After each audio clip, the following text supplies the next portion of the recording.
ఆనాడు భక్తులు మనకి ఈవులుగా పరిణమిస్తే, ఈనాడు దేవుని భక్తిలో ఉన్న మనము కూడా మన వారికి, మన తర్వాత వారికి మనము కూడా ఒక ఈవిగా మారాలి. ఇది మన లక్ష్యం, గుర్తుపెట్టుకోండి.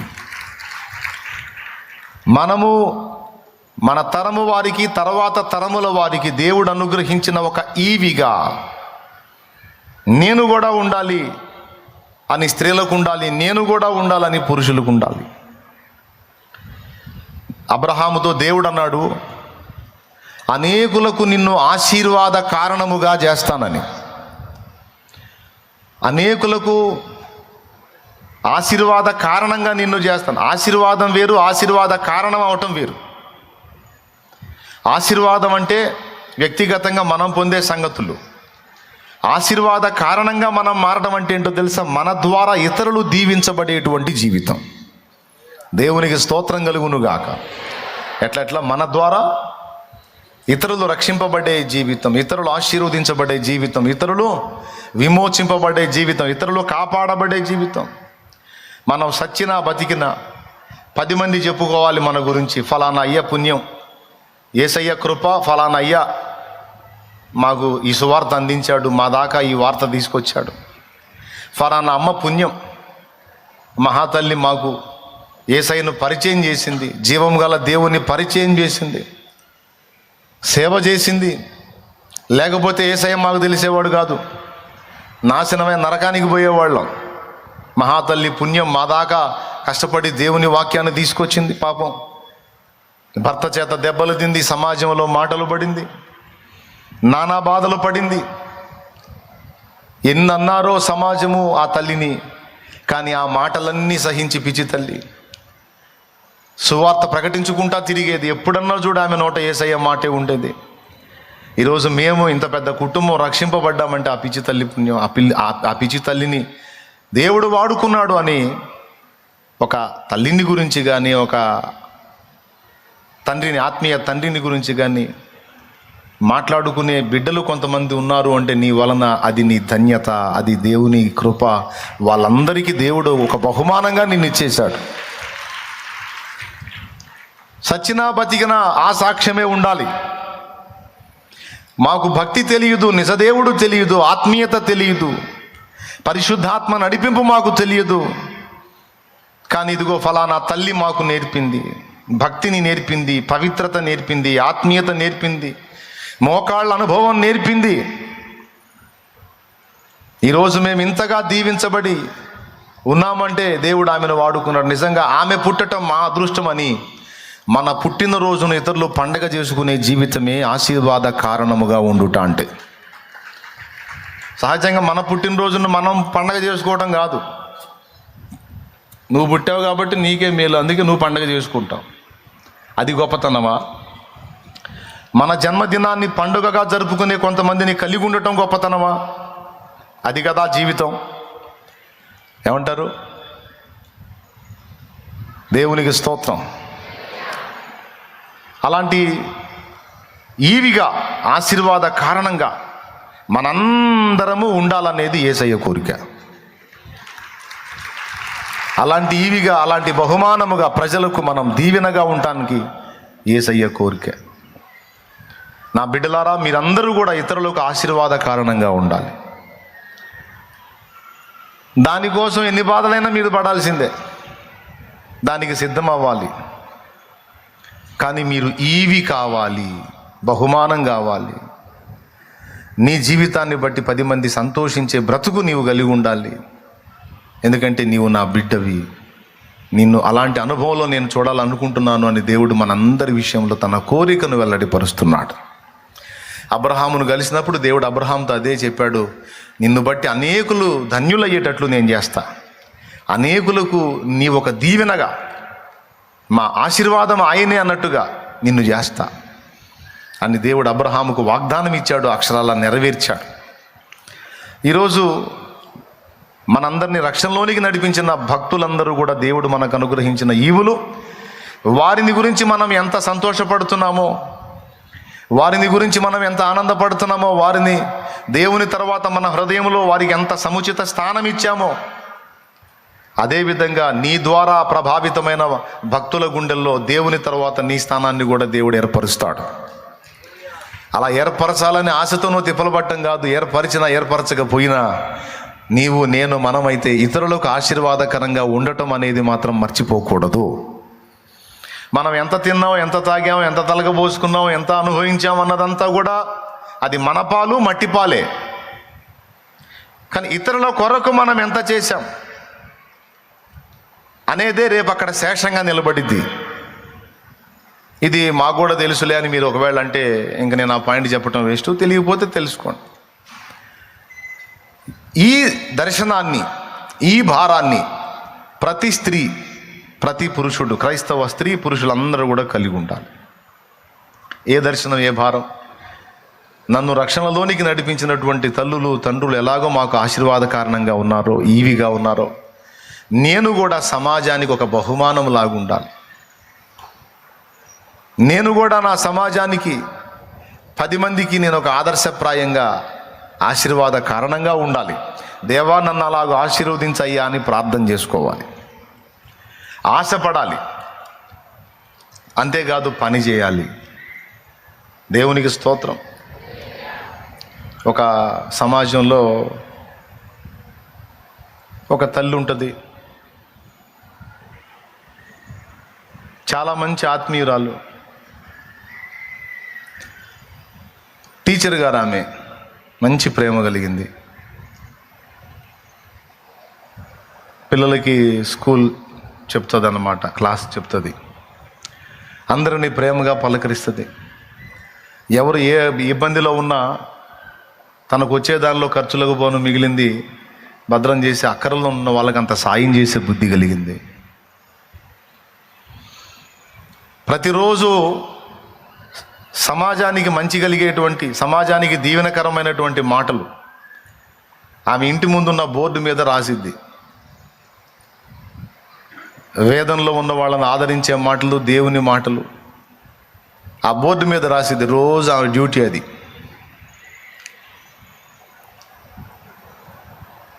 ఆ సమాజంలో ఆమె అందరికీ గుర్తు తెలిసిన మనిషి. ఓ రోజు ఆమె పర్సు పోయింది, ఎవడో కొట్టేశాడు. పోయింది. పోతే ఆ సమాజంలోనే పోయింది అది. కాబట్టి ఆ పర్సులో కొంత డబ్బు ఉంటుంది అన్నమాట.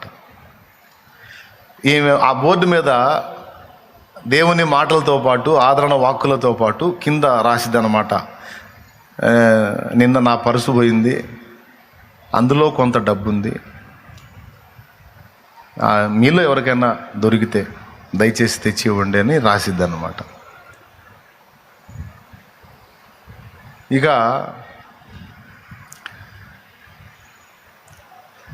గంట తర్వాత నుంచి ఆమె ఇంట్లో తడవకో పరుసు పడతా ఉంటుంది, తడవకో పరుసు పడతా ఉంటుంది. ఎన్ని పరుసులు పడతాయో ఆమె ఇంట్లో.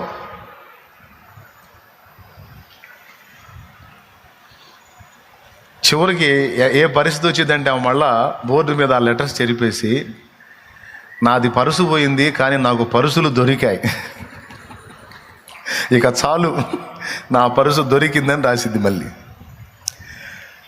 అంటే ఆ సమాజంలో ఆమెను ప్రేమించే వారందరూ కూడా ఒక పరుసు కొనటం, అందులో డబ్బులు పెట్టడం, వాళ్ళు ఎంత పెట్టాలనుకున్నారో అంత పెట్టడం, ఇంట్లో ఇసిరేయటం, నాకు దొరికిందని. ఆమె పరుసు కాదు అది. ఆమె రాసిద్దన్నమాట, నాకు పరుసు కాదు పరుసులు దొరికాయి, మీ ప్రేమకు వందనాలు, దయచేసి ఇంకా ఆపేయండి అని రాసిద్ది. లేకపోతే పడతానే ఉంటాయి ఇంకా. ఎందుకంటే సమాజంలో అందరికీ ఆ విషయం తెలిసి అందరికీ అదే పనిలో ఉంటారు. అంటే దాన్ని బట్టి మీకు అర్థం అవ్వాలి, తనున్న సమాజంలో తన ప్రేమను బట్టి, తన వ్యవహారాన్ని బట్టి, తన మంచితనాన్ని బట్టి, తన త్యాగబుద్ధిని బట్టి సమాజంలో ప్రజలకు ఆశీర్వాద కారణంగా ఉన్నందున ఆమెకు ఒక సమస్య వస్తే అందరూ కూడా తమ పరుసుల్ని అలాగా ఇచ్చేశారన్నమాట. స్త్రీలకి పురుషులకి అందరికీ చెప్తున్నాను, అన్నిటికంటే ప్రేమ గొప్పది, అన్నిటికంటే ప్రేమ ఉత్తమమైంది, శ్రేష్టమైంది, దీవెనకరమైంది, సమాజాన్ని ప్రభావితం చేయగలిగిద్ది. మొదట ఓడినట్టుండినా ప్రేమ గెలిచిద్ది, ప్రేమకు ఓటమి లేదు. బానిసైనట్టు దాసుడు దాసురాలైనట్టు కనపడిద్ది, కానీ బానిసల్ని దాసుల్ని దాసురాళ్ళని చేసుకుంటుంది ప్రేమ. సమస్తము కోల్పోయినట్టు కనపడిద్ది, కానీ అన్నిటినీ సంపాదించుకుంటుంది ప్రేమ. సమాధి చేయబడినట్టు కనపడిద్ది, కానీ సమాధి గుండెను చీల్చి తిరిగి పునరుద్ధానమే లేచిద్ది ప్రేమ. దేవునికి స్తోత్రం. తృణీకారము పొందినట్టు కనపడిద్ది, కానీ అన్నిటినీ అధిగమించి నిలిచి శాశ్వతంగా స్థిరంగా నిలిచిపోయేది ప్రేమే. కాబట్టి బిడ్డలారా, ఫస్ట్ ఈ కోరిక కలిగి ఉండండి. నా సమాజానికి, సంఘానికి, నా ఇరుగు పొరుగులకు, నా కుటుంబానికి నేను ఉండుట ఒక ఆశీర్వాదం అనేటట్లు నా జీవితం ఉంచు ప్రభువా. అనేకుల్ని రక్షణలోనికి నడిపించడానికి ఎన్ని బాధలైనా తట్టుకునే శక్తి నాకు ఇవ్వు, ఎన్ని గాయాలైనా సహించే బలము నాకు ఇవ్వు. కానీ నేను ఇతరులకు దీవెనకరంగా ఉండాలి. నన్ను నీ కొరకు అలా సిద్ధపరచయ్యా అని మనం ప్రార్థన చేసుకోవాలి. అది అద్భుతమైన జీవితం. ఇక దేవుడు చిత్తం, ఆయన నిన్ను సేవలో వాడుకుంటాడో లేకపోతే సమాజానికి ఇంకొక టైపులో సేవ చేసే విధంగా మదర్ తెరీసా ఉంది. ఆమె నోరు తెరిచి ఎంతమందికి సువార్త చెప్పిందో నాకైతే తెలియదు, కానీ ఆమె చూపించిన ప్రేమ, ఆమె చేసినటువంటి సేవా కార్యక్రమాల ఫలముగా భారతదేశ వ్యాప్తంగా, ప్రపంచ దేశాలతో పక్కన పెడితే భారతదేశ వ్యాప్తంగా ఆగ్నెస్ గోన్సా బోజాక్షు అనే పేరు ఆమెది. తెరీసా, ఆమెకి ముందు అమ్మ అనే టైటిల్ ఇచ్చేశారు. మదర్ తెరీసా, అమ్మ అమ్మ అమ్మ అని. అంటే ఇక ఆమె జీవితాన్ని అలా అంకితం చేసుకుంది. ప్రతి యవనస్తుడు యవన ప్రాయంలోకి రాగానే యవన కోరికలు స్టార్ట్ అవుతాయి, శరీరేచ్ఛలు మొదలవుతాయి.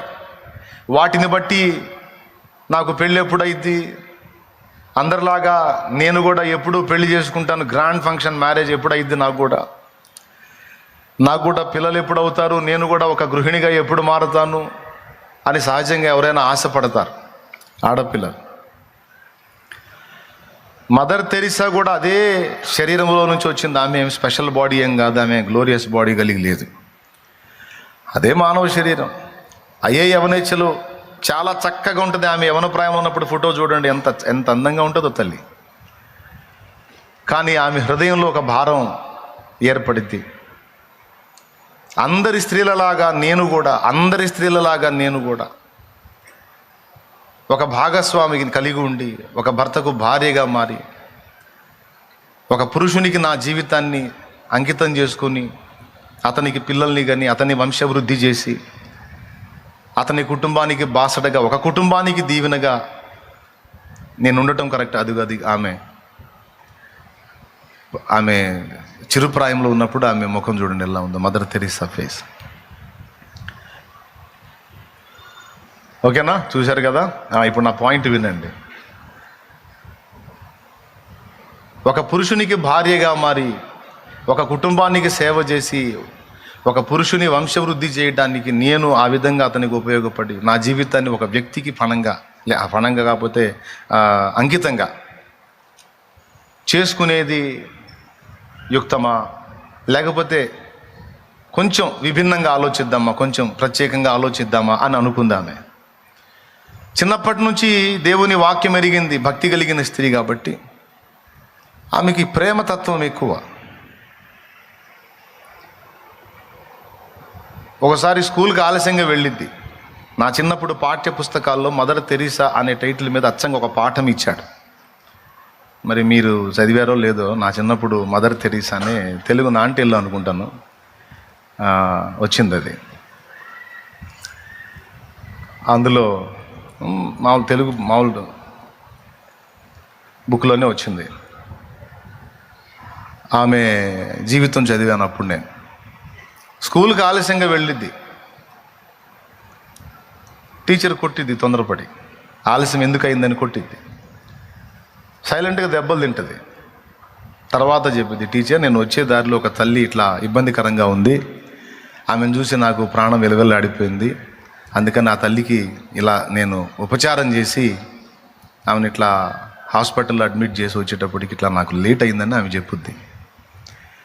అప్పుడు టీచర్ దగ్గరికి తీసుకొని ఆమె బాధపడింది. చాలా తప్పు చేశానమ్మా నేను, ఎంత మంచి హృదయమే నీది తల్లి అని ఆమెని ముద్దాడుకుంటుంది మదర్ తెరీసాని. ఆ విధంగా పసితనం నుంచే, చిన్న ప్రాయం నుంచే సేవాగుణాన్ని అలవరుచుకున్నటువంటి ఆమె, నా జీవితం ఒక వ్యక్తికి అంకితం కాకూడదు, నా జీవితం సమాజానికి అంకితం కావాలి అనే ఆలోచన కలిగింది. ఇక ఆ వైవాహిక జీవితపు ఆలోచనలను పక్కన పెట్టేసుకొని తన జీవితాన్ని సమాజానికి అంకితం చేసి తల్లిదండ్రి లేని అనాథ పిల్లలను ఎంతోమందిని ఆదరించి వారికి ఆమె అమ్మయింది. అంతేకాదు, రోగులు కలరా భయంకరంగా వ్యాపించి సొంత కుటుంబ సభ్యులే తమ ఇంటి వారిని బయట ఒక గుడారం లాంటిదేసి అందులో పడేసి కంచంలో ఆహారం పెట్టి కర్రతో నెట్టే పరిస్థితుల్లో ఉంటే, అలాంటి కండిషన్లో ప్రజల మధ్యలోకి వెళ్ళి ఆ కలరా జబ్బుకి వాంతులు విరోచనాలు అవుతాయి. వాళ్ళు కక్కినప్పుడు ఆ వాంతిని బట్టింది, వాళ్ళని శుభ్రపరిచింది. విచిత్రం ఏంటంటే ఆమెకి కలరా రాలా. దాదాపు చాలా సంవత్సరాలు నిండు ముసలితనం వరకు బ్రతికింది ఆమె. కలరా వ్యాధి ఇలా తగిలితేనే ఇలా గాలి తగిలితేనే అలా వచ్చేసే వ్యాధి. చాలామందికి సేవ చేసినా సరే మదర్ తెరీసాకి రాలా. ఇదంతా మీరు ఆమె సాక్ష్యం చదవచ్చు, ఆమె స్టోరీ ఉంటుంది, మస్తు ఉంది ఆమె స్టోరీ. యవన ప్రాయములో సహజంగా కలిగేటువంటి ఇచ్చలు, కోరికలు, ఆలోచనలన్నిటినీ అధిగమించి చంపుకొని, ఒక వ్యక్తికో ఒక కుటుంబానికో కాదు నా జీవితం సమాజానికి ఎంత అవకాశం ఉంటే అంత మేలుకరంగా, ఆశీర్వాద కారణంగా నా జీవితం ఉండాలి. అనేక మందికి, ఏదో 4 బిడ్డలకి, 2 బిడ్డలకి, 3 బిడ్డలకి, ఒక బిడ్డకి నేను తల్లి కాదు, వందల వేలాది మంది పిల్లలకు నేను అమ్మను కావాలి అని తన బ్రతుకును అలాగా అంకితం చేసుకున్న తీర్మానం మీద చచ్చిపోయిన దాకా నిలబడింది ఆమె. చూడండి, చేసుకున్న తీర్మానం మీద చచ్చిపోయిన దాకా నిలబడింది. చంచలంగా 4 రోజులు తీర్మానం చేసి 4 రోజులు మళ్ళా లోకంలో కలిసిపోయేటటువంటి చంచల మనస్కురాలు కాదామె. ఏదో ఇలాంటి విషయాలు విన్నప్పుడు ఆవేశంతో ఉప్పొంగిపోయి తీర్మానాలు చేసి మళ్ళీ 4 రోజులు ఆగి మళ్ళీ లోకం వైపు చూసి చల్లారిపోయేటువంటి నాసిరకం సరుకు కాదు మదర్ తెరీసా. తను ఏ తీర్మానం అయితే చేసిందో ఆ తీర్మానానికి అంకితమై కట్టుబడి చనిపోయిన దాకా తన తీర్మానాన్ని రద్దుపరుచుకోకుండా బ్రతుకంతా అలాగూ బ్రతికేసింది. నిజంగా తాను అనుకున్నట్టే ఎంతో మంది ప్రజలకు ఆశీర్వాద కారణం. ఇంకా చెప్పాలంటే ప్రపంచమే ఆమెకు నోబెల్ బహుమతి ఇవ్వడంతో పాటు భారతరత్నే కదా ఆమెకి ఇచ్చింది. దేవునికి స్తోత్రం. ఏమండి, దేశానికి ఒక రత్నం లాంటిదని ఆమెకి ఇచ్చారు టైటిల్. విషయం ఏంటంటే ఆమె డైరెక్ట్గా నోరు తెరిచి ఇతరులకు సువార్త చెప్పకపోయినా తన క్రియ చేత, తన ప్రేమ చేత, తన సేవ చేత ఎంతోమంది యేసుక్రీస్తు గురించి ఆలోచించేటట్టు చేసింది. హల్లెలూయా, హల్లెలూయా. ఆమె ఎన్ని బాధలు పడిందో ఏమండి. కానీ ఎన్ని ప్రతికూలతలు ఎదురైనా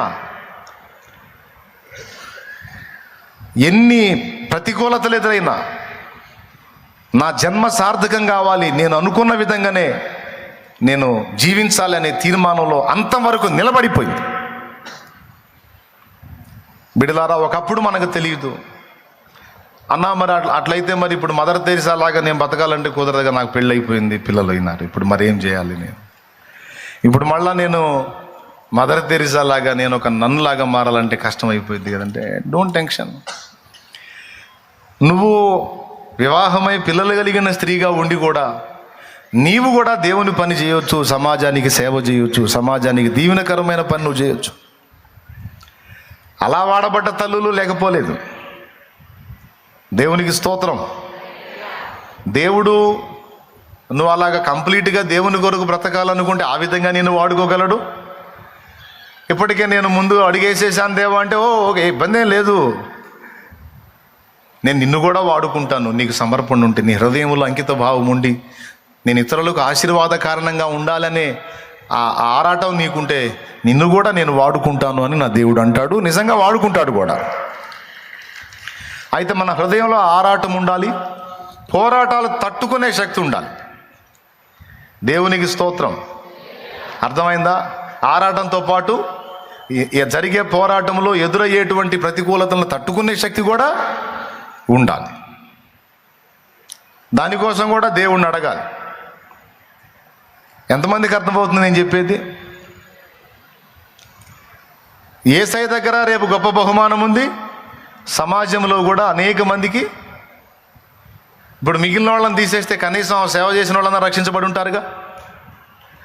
నిర్మల్ హృదయాన్ని, శాంతి నివాసం రకరకాలు స్థాపించింది ఆమె. అందులో వేలాది మంది వర్క్ చేస్తూ ఉన్నారు. ఇప్పుడు సేవలు చేస్తూనే ఉన్నారు, జరుగుతూనే ఉంది ఆ పరిచర్య.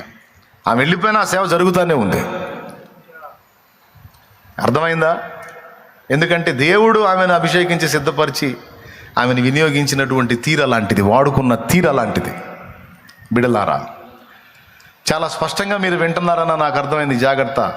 ఈ విషయాలన్నీ హృదయంలో పెట్టుకొని నీ జీవితాన్ని ఎలా నువ్వు ఇతరులకు దేవుడు నిన్ను ఒక బహుమానంగా చేశాడని చెప్పుకునేటట్లుగా జీవించాలనుకుంటున్నావా?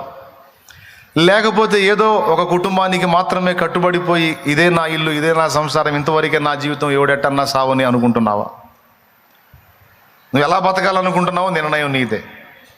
కానీ ఇతరులు మనకి బహుమానం అని మనం చెప్పుకుంటున్నాం.